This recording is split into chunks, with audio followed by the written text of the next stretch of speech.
Hello, everybody. Welcome to Be a Better Game Master. This is Barker.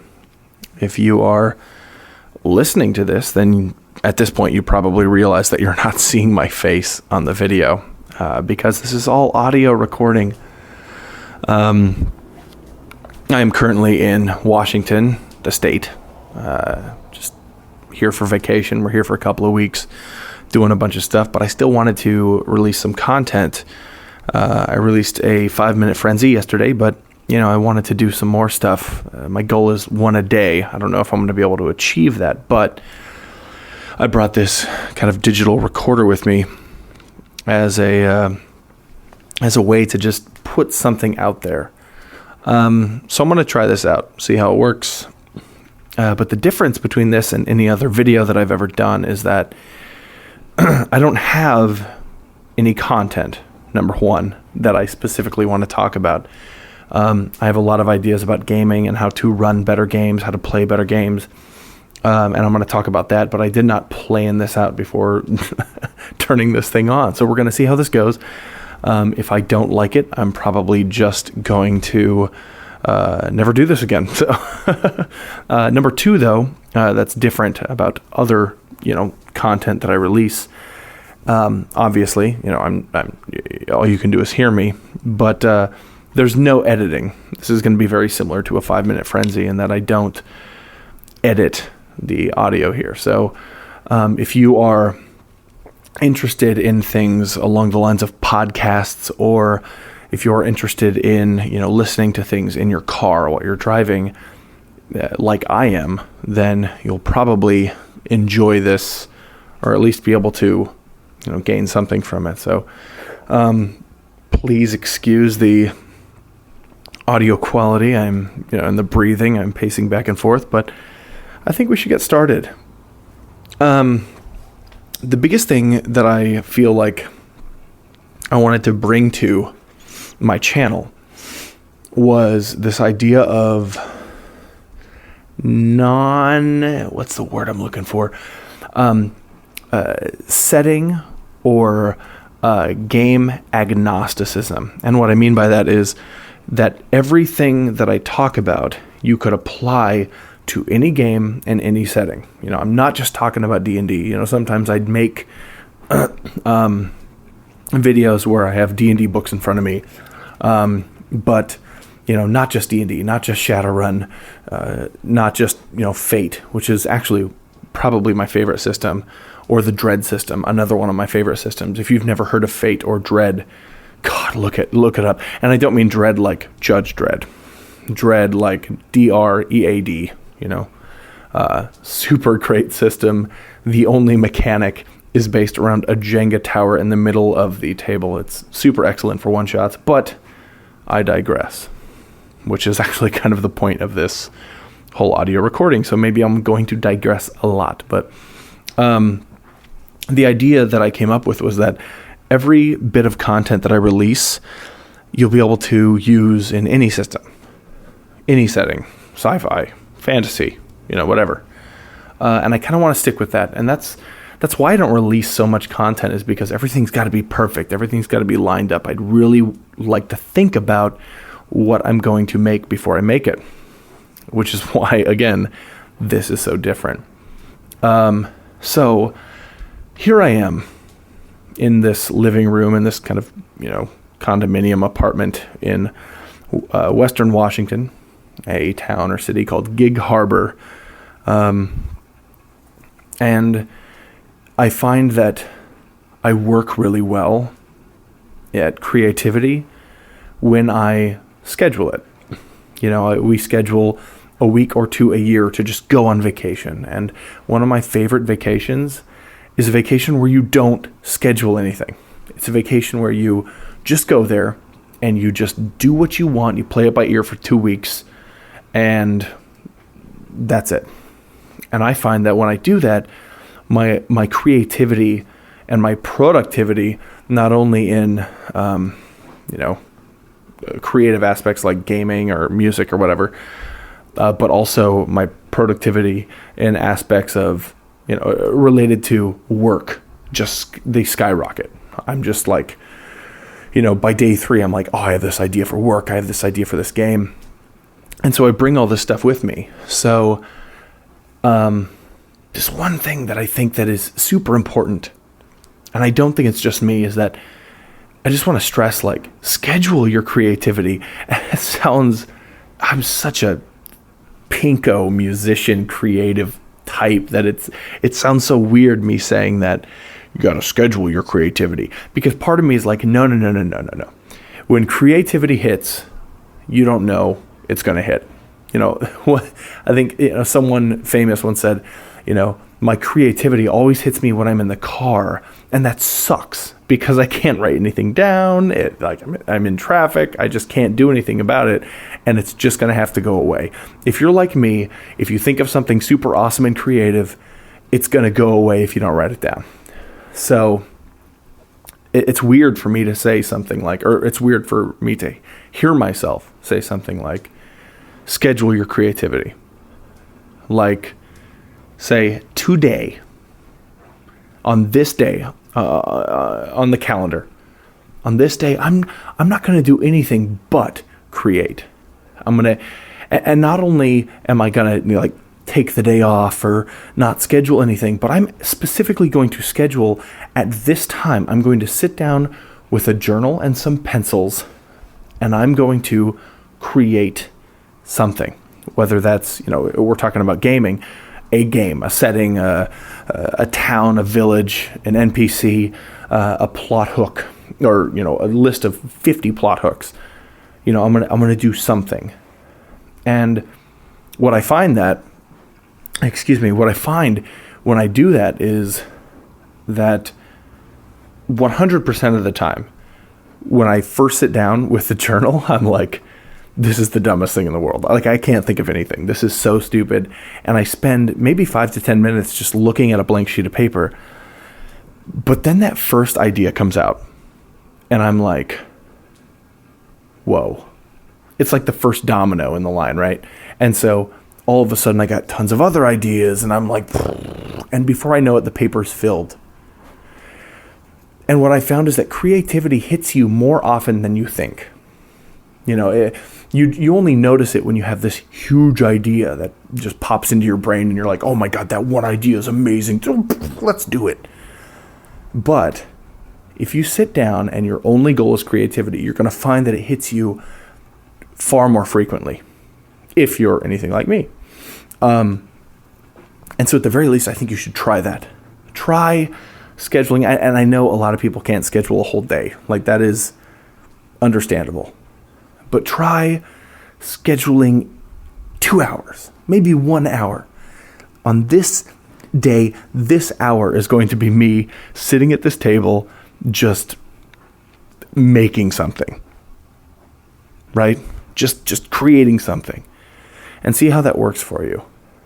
I know that it works for me because I've had experience with it. Just today, I pulled out my map of Sursaline, which is of course, if any of you are following the live games that I'm running, the Winds of Sursaline on this channel, you know that this map is in the works, because that's how I like to run games. I really like to start small. Hey, you're in this village. Okay. I think my first video I ever released was like, start with a little village, and then to the south of it, I think I said there was a cave. And then you slowly build outward. And that's exactly what happened with Sursaline. And it's still growing. And so, anyway, I brought the map out, and I decided, hey, I'm going to make this.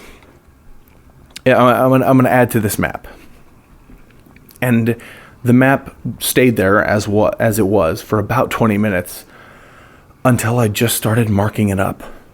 And now I'm looking at it right now as we speak, and I'm like, God, you know what? That's not bad. Good job. And I only added one little city to it, one little colony.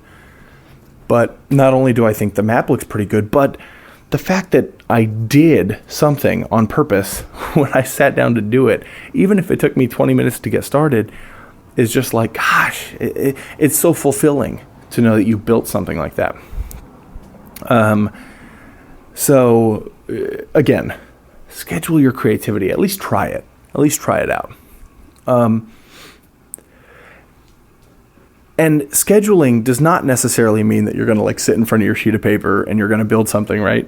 A lot of people ask me like, okay, how do you prep? How do you prep? And I'm so embarrassed to tell them 90% of my prep is pacing back and forth, thinking about my campaign. Almost all the time I'm listening to music, but pacing back and forth, thinking about my campaign, because these ideas just flow into my brain. And sometimes they're like, oh, that won't work. But most of the time it's like, oh my gosh, why didn't I think of that before? Oh, because I didn't schedule the time to pace back and forth. But here it is now. Actually, the same thing is happening as I'm recording this. Again, I've not planned this audio release at all. I'm just doing it. But ideas are coming to me. At least for me, when I'm moving around, that's when my ideas just come into my brain. Maybe that's the case for you, but ultimately, like, find your flow. Find where is it that, creativity hits you the most, and get there. But just think about your game, pacing back and forth, sitting at your desk, looking at a blank sheet of paper, in the car, in traffic. Think about your game. Think about the things that could happen in your game. Think about the things that never would happen. Right? Yeah, I have to keep going back to my audio recorder and checking the time, making sure I have enough time, but I am pretty sure I'm good. But, and the reason why thinking about your game is so important is that you're smarter than you think you are. And we all think that we're, bad at making games. So at least most of us. If you're anything like me, you're constantly thinking, God, I could be so much better at this, right? I could be a better game master. I think about that every single day. But the difficulty is that we all have stuff that we need to do in real life. That's kind of what this life has going for it, is we have tons of stuff. But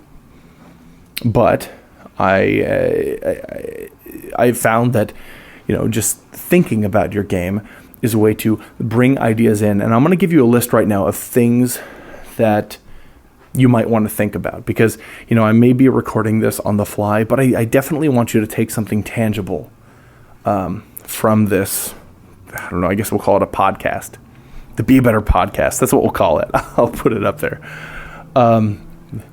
Anyway, some things that you can take away from this, things that you can kind of force yourself to think about to kind of spur on this creativity, is the first thing I want you to do is I want you to kind of look around you at your surroundings. And let's think indoors right now. Take a look around, and not just like your basic surroundings, because what I was going to say is take a look around you and use this stuff in your game. Right? And I don't mean, jumping back, I don't mean that, right now I'm looking around and I'm in a living room, so I see a TV and I see a love seat and a couch, and gosh, if I'm going to use this in my game, I think maybe I should just, put this whole room in my game. That's not necessarily what I mean. You could do that. And actually, in a lot of ways, I recommend doing that, because you'd be able to improvise the room better than any other room you've ever improvised, because you've been there before. But an improv is perfect. It's the best skill you can have when it comes to describing something. The ability to just get into a flow of describing something. And if you're describing something that you've lived in before, then it's flawless. You've been there before. Piece of cake. And your players will be like, oh my God, this is the most realistic room I've ever been in my entire life. And it's because it's a real room, right? But what I mean is, look a little bit deeper, okay? Okay, so I've noticed a couple of things. I've noticed that the ceiling fan in this room is slightly lopsided. So think about a ceiling fan. Okay, this one, it's got to be circa 1992. It's got that bronze color and wooden panels. It's an old ceiling fan, but it's sort of lopsided. So whenever it finishes a circle, it clicks a little bit. So it's like click, click, click, click, click, click. And it's very subtle. It's not very audible, but you can hear it if you really pay attention to it. And I'm looking at, the hearth where this fireplace is, and it's made of brick that's been painted over. And I'm thinking about painting over something. What does that mean? Because I remember that this brick is actually brick color. If you chip the paint off, it's red brick and grout. But it's like this eggshell white, almost like a, I don't know, taupe, or is that the right color? I don't know. But it brings on this idea of covering something up.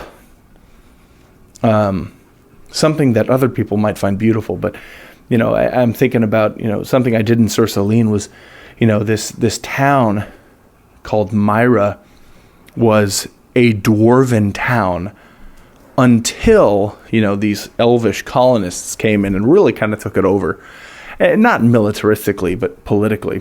And so you look around and you see that everything is just dwarvish architecture. You got the doorways are shorter, right?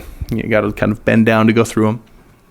But now that the elves are there, it's almost like the entire place is covered in elvish wallpaper, so to speak. So a lot of the doorways have been kind of hammered out on the top to kind of, make a new archway so people who are elves can get in, or, normal height. Excuse me. Sorry to all dwarves out there. You're just as normal as me. But I like the idea of like covering something up to pretend it's something that it's not. Let's pick a third thing. We come up here for the 4th of July, 3rd of July actually. But anyway, so in the corner of the living room, we have an American flag that's kind of leaning against the wall. And to me, that tells me if I saw that in a fantasy game, it's interesting. It's actually, the top of it is broken. The eagle is broken off and it's hanging there by a string. I think my dad wants to get it replaced, but anyway, it's kind of leaning there in the corner of the room. And so I'm just looking at it, and it's like, put a flag in the corner of a room, and it's kind of broken, bent out of shape, unused, right?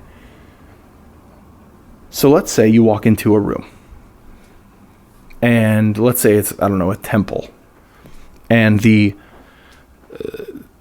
gods of this temple have been kind of painted over. This temple has been covered up. It's no longer a temple. We'll say it's an armory now. And so there are weapons around, and the walls have been painted. The symbols are still there because they're affixed, like as permanently as you can, to the walls. So they're still there, but no one, pays any notice to them.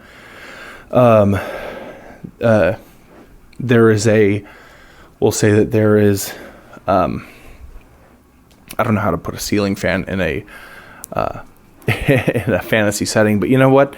We're going to use the magic cop-out and say that there is on one of the walls a series of fan blades that are just moving, over and over and over again, in a circular motion, and it is lopsided, kind of like the ceiling fan I told you about, and it kind of makes a kind of sound every time, like a clicking sound every time it hits this one point. So you can tell it's kind of old. That also tells you that it might be in the desert. This place is in a hot area, a humid area maybe. And in the corner of this armory, there's a flag of whatever country or culture that this armory was built to help defend maybe.